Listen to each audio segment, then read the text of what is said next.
السلام علیکم، میں ہوں محمد آصف اور آپ دیکھ رہے ہیں Geo Plus News 67۔ Geo Plus News 67 کے ناظرین کرام کو خوش آمدید۔ آج ہم آپ کو ایک اہم خبر بتاتے ہیں کہ پاکستان آرمی کے سابق ISI چیف فیض حمید پر چارج شیٹ کر دیا گیا ہے۔ یہ حکومتی دعوے کر رہی ہے، حکومت یہ دعویٰ کر رہی ہے کہ فیض حمید جو چارج شیٹ ہے وہ عمران خان کے لیے پیغام ہے کہ کوئی رعایت نہیں ہوگی۔ آپ کو بتاتے ہیں کہ کورٹ مارشل میں لیفٹیننٹ جنرل فیض حمید کو باضابطہ طور پر چارج شیٹ کر دیا گیا ہے۔ طاقتور خفیہ ایجنسی کے سابق سربراہ پر ریاست پاکستان کے مفاد کو نقصان پہنچانے کا الزام عائد کیا گیا ہے۔ فیض حمید پر سیاسی سرگرمیوں میں ملوث ہونے، آفیشل سیکرٹ ایکٹ کی خلاف ورزی اور اختیارات کا غلط استعمال سمیت دیگر چارجز عائد کیے گئے ہیں۔ 9 مئی کے واقعات میں مسموم سیاسی عناصر سے ملی بھگت کی بھی تفتیش ہو رہی ہے، یہ بات ISPR کر رہا ہے۔ ISPR کے مطابق کورٹ مارشل کے دوران فیض حمید کو قانون کے مطابق تمام حقوق حاصل رہیں گے۔ پاکستان کی طاقتور خفیہ agency Inter Services Intelligence ISI کے سربراہ لیفٹیننٹ جنرل فیض حمید کو کورٹ مارشل کی کارروائی میں باضابطہ طور پر چارج شیٹ کر دیا گیا ہے۔ پاکستان کی فوج کے ترجمان ادارے ISPR کے مطابق لیفٹیننٹ جنرل ریٹائرڈ فیض حمید کے خلاف 4 ماہ قبل 12 اگست کو کورٹ مارشل کی کارروائی شروع کی گئی تھی۔ فیض حمید کو کورٹ مارشل کی کارروائی میں سیاسی سرگرمیوں میں ملوث ہونے، آفیشل سیکرٹ ایکٹ کی خلاف ورزی، ریاست کے مفاد کو نقصان پہنچانے اور اختیارات کا غلط استعمال کر کے متعدد افراد کو نقصان پہنچانے کے لیے الزامات کا سامنا ہے۔ کورٹ مارشل کے دوران ملک میں انتشار بدامنی سے متعلق واقعات میں بھی ISI کے سابق سربراہ سے علیحدہ تفتیش ہو رہی ہے۔ ISPR نے واضح کیا ہے کہ اس میں 9 مئی 2023 سے جڑے واقعات کی تفتیش بھی شامل ہے۔ بیان میں کہا گیا ہے کہ ان واقعات میں مذموم سیاسی عناصر سے ملی بھگت کی بھی تفتیش ہو رہی ہے۔ ISPR کے مطابق کورٹ مارشل کے دوران فیض حمید کو قانون کے مطابق تمام حقوق فراہم کیے جا رہے ہیں۔ لیفٹیننٹ جنرل ریٹائرڈ فیض حمید پر اسلام آباد میں زمینوں پر قبضے سے متعلق ایک درخواست وزارت دفاع کو دی گئی تھی، جس پر باقاعدہ کارروائی شروع کی گئی۔ اس کیس میں فیض حمید پر الزام تھا کہ انہوں نے نیو اسلام آباد ایئرپورٹ کے قریب ایک ہاؤسنگ سوسائٹی کے مالک کو اغوا کیا تھا۔ بعد ازاں ان پر دہشت گردی کا کیس بنا دیا گیا۔ یہ اطلاعات موجود ہیں کہ فیض حمید پر یہ اراضی اپنے بھائی کے نام کرنے کے لیے ہاؤسنگ سوسائٹی کے مالک پر دباؤ ڈال رہے تھے، تاہم فیض حمید کے بھائی اس کی تردید کر چکے ہیں۔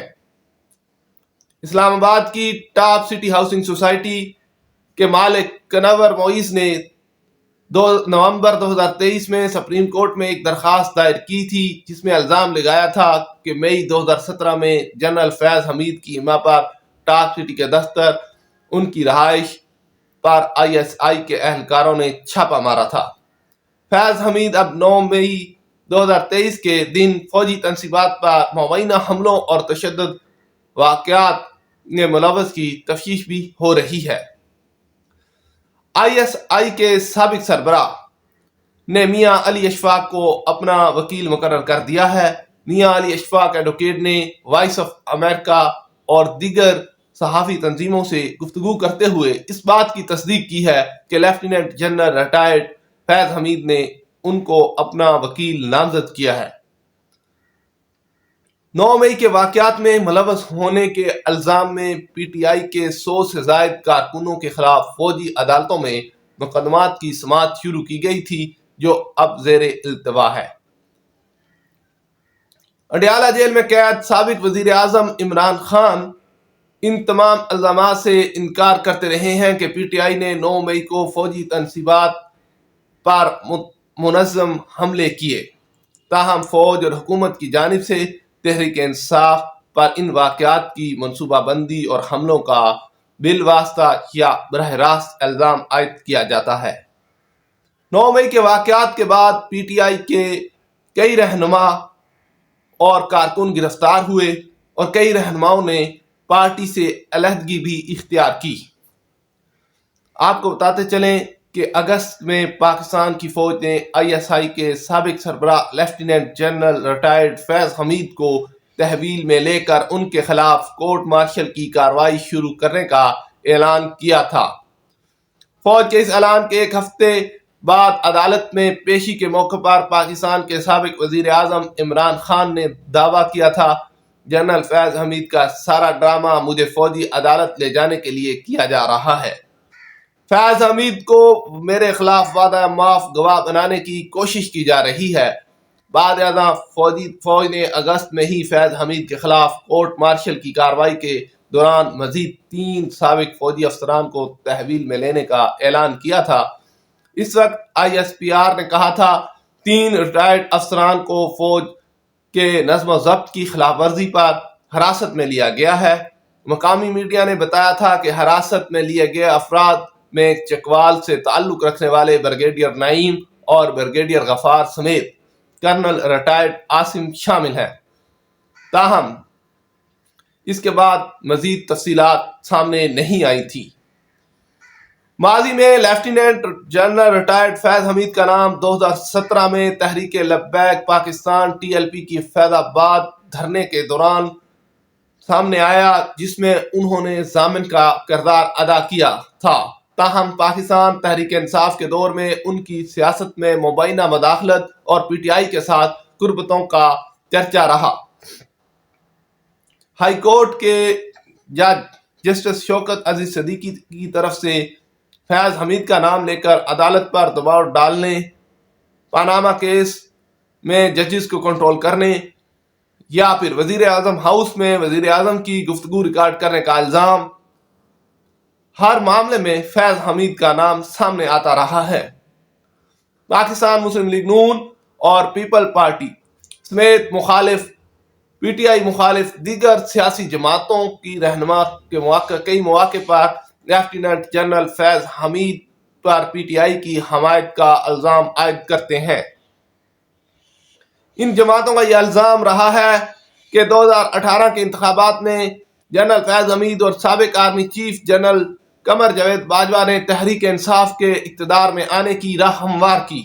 ان جماعتوں کا یہ الزام ہے 2018 کے انتخابات میں جنرل فیض حمید اور سابق army chief general Qamar Javed Bajwa نے تحریک انصاف کے اقتدار میں آنے کی راہ ہموار کی، تاہم جنرل باجوہ اور جنرل فیض اپنے قریبی ذرائع کے ذریعے ان الزامات کی تردید کرتے رہے ہیں۔ اب مختلف تجزیہ کار کہتے ہیں کہ فوج نے فیض حمید کے خلاف فرد جرم عائد کر کے پیغام دیا ہے کہ وہ خود احتسابی پر یقین رکھتی ہے اور اس مقصد کے لیے 3 اسٹار جنرل کو بھی معاف نہیں کیا جائے گا۔ انہوں نے کہا کہ 9 مئی کے مقدمات کے متعلق یہ سویلین عدالتوں کو بھی پیغام ہے کہ اگر ایک کیس اتنی جلدی مکمل کر سکتے ہیں تو ان عدالتوں کو بھی ایسا ہی کرنا چاہیے۔ ان کے بقول یہ عمران خان کے لیے این آر او کی بات کرنے والوں کو ابھی پیغام ہے کہ اگر وہ اپنے جنرل کو معاف نہیں کر رہے اور ان کے خلاف قانونی کارروائی کر رہے ہیں تو اس کا مطلب ہے کسی کو رعایت نہیں دی جا سکتی۔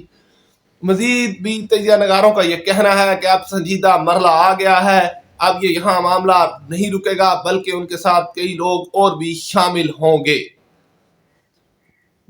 آپ کو بتاتے چلیں کہ فیض حمید ایک حساس عہدے پر تھے، انہوں نے اپنے اس منصب کو سیاسی مفادات کے لیے استعمال کیا۔ ان کے بقول پاکستان فوج ایسے معاملات کبھی معاف نہیں کرتی، یہ بات فیض حمید تک نہیں رکے گی بلکہ اس کا سراغ عمران خان تک جائے گا، بہت سے لوگوں کو وعدہ معاف گواہ بنائیں گے۔ فیض حمید کے خلاف ہونے والی کارروائی پاکستانی تاریخ پر اثر انداز کرنے والے نتائج میں شامل ہوگی۔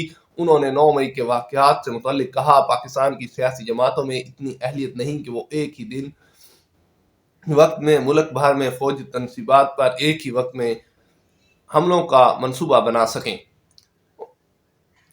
یہ بات ثابت شدہ ہے کہ کوئی مائنڈ سیٹ کام کر رہا تھا اور اس کیس میں وعدہ معاف گواہ تیار ہیں اور عمران خان سمیت اس کیس میں کئی لپیٹ میں آئیں گے. اس معاملے پر رد عمل دیتے ہوئے پی ٹی آئی نے کہا عمران خان ضمیر کے قیدی ہیں. فیض حمید یا کسی بھی دوسرے شخص کے نام پر انہیں زیر عتاب لانے کی ریاستی کوشش قوم کی نگاہوں میں کبھی قبولیت نہیں پا سکتی.